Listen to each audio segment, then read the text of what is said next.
Today on Heavy Metal Frequency, I'm reviewing Opeth, Blackwater Park. It's a very interesting prog rock, death metal, psychedelic rock, black metal album, pretty much.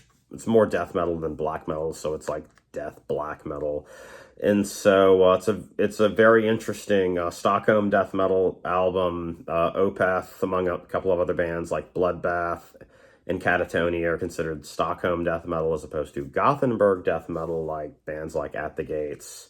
And so it's very dynamic. This is one of their most famous albums. I'm pretty sure it's considered one of their best. It's also named after an obscure prog rock band called Blackwater Park. The first song is Leper Affinity, is really catchy. It has some intensity to it. It has a very interesting opening that goes into some death metal stuff. The drumming's excellent. Some of the drumming kind of messes with, it does like the death metal drumming. Some of it reminds me of black metal drumming, although it's not necessarily blast beat oriented.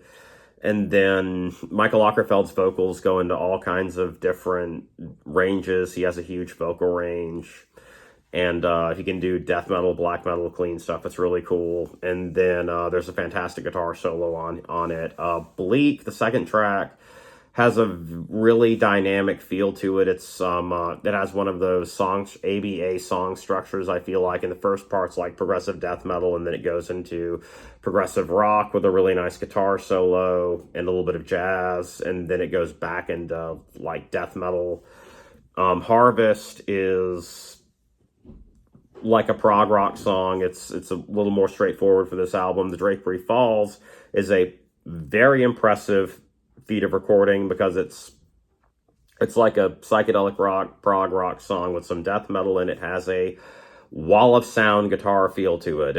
I think it's 5 guitars at the same time. Steven Wilson plays an EBow on it, and I own an EBow, and this song is the reason why I own an EBow. Steven Wilson in this song. Navel of Scars to some extent, yes, but more specifically, The Drapery Falls. And so it's a fantastic song. It's very impressive. And if you were to play it live or cover it live, you would need 5 guitars at the same time.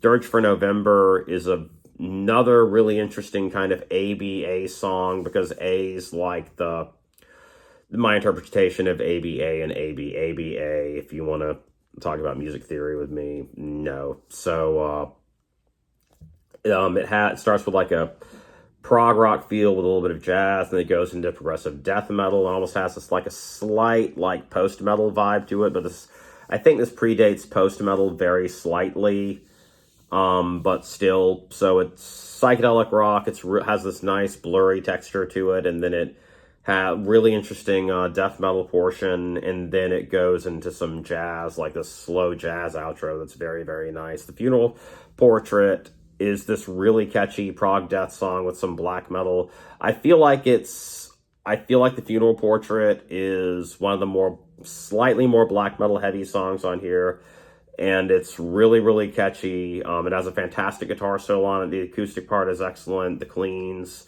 it's fantastic. Patterns in the Ivy is a really nice,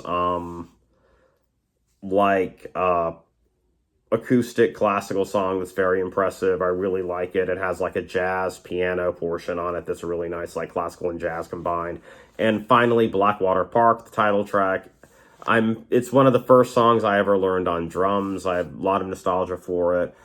It has multiple portions to it. The first part's like another extreme, it's like ABA format, and then the format is, it starts off with like a psychedelic rock thing, and then it goes into some death metal, and then it goes into a long-winded psychedelic rock vamp, and then it goes back into death metal, and then it gets more intense, and then it tapers off. It's fantastic.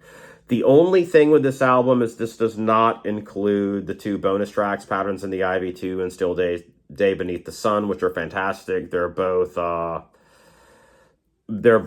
songs that Michael did, and they're like prog rock songs with some, one's like prog rock and the other's like prog with some touches of jazz, and they're fantastic. And I really wish, the one thing with Blackwater Park is I really wish they had included that on the official release. I really need to get a copy of the special edition with Patterns of the Ivy 2 and Still Day Beneath the Sun. You can look it up. Please look it up when you get a chance. As soon as you listen to this, you can say, oh, I've listened to Blackwater Park. This is, you're preaching to the choir, but you need to hear those if you haven't heard their fantastic song, heard them before, they're fantastic songs. So like this, love it, listen to it, buy another copy. You have 2 copies, I don't care, buy a third one, support Opeth. I love this album, and I will be doing some more Opeth soon. Thank you.